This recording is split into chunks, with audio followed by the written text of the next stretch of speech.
गसाइगावनि खासियाबारियाव गाबोन सानसेनि हाबाफारिजों बिजेपि दोलोनि सुबुंगौमा हाबाफारि खुंफुंनो साखाफारा।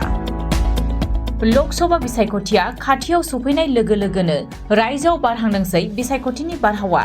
बेबायदि समाव गुबुन राजखान्थि दोलोफोरजों लोगोसे बिजेपि दोलोआबो ओरैनो जिरायनानै थायाखै। क'क्राझार बियाबखौ मित्रजोत दोलोनि जायखि बिजाथि जाया मानो बेखौ देरहासार होनांगौनि थांखिजों गाबोन गसाइगाव बिधानसभा बियाबनि सिङाव थानाय खासियाबारि आर'नाइ गेवलां गेलेग्रा फोथाराव बिजेपि दोलोआ सानसेनि हाबाफारिजों सुबुंगौमा खुंफुंनो साखाफारा जानायखौ नुनो मोननाय जादों।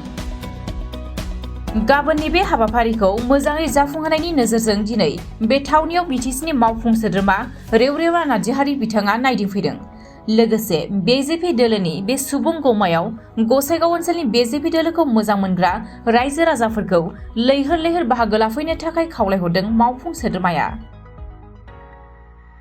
बे हाबाफारियाव आसामनि मन्त्रि अशोक सिंघालआ गाहाय आलासि महरै बाहागो लाफैगोन होननानै मिथिमोननाय जादों।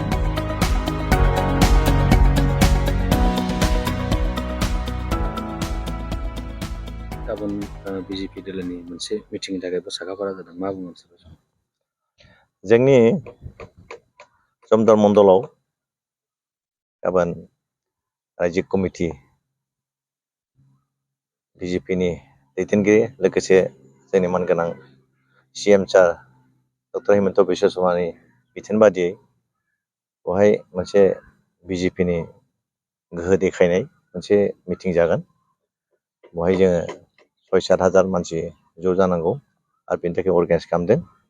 आरो बेनि उद्देश्यआ जाहैबाय फैगोन इलेक्सन, जे पार्लियामेन्टारि इलेक्सनाव बेवहाय जोङो जिहेथु केन्डिडेट होगोन, बाय एलायन्स केन्डिडेट UPPL बिजेपिनि गेजेराव बाय जायखि केन्डिडेट होआ बेखौ जों देरहा होनांगौ।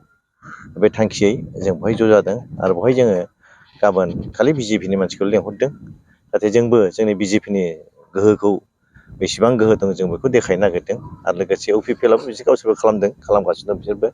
आरो लास्टआव जों जयै उनाव UPPL बिजेपि जयै खालामगोन।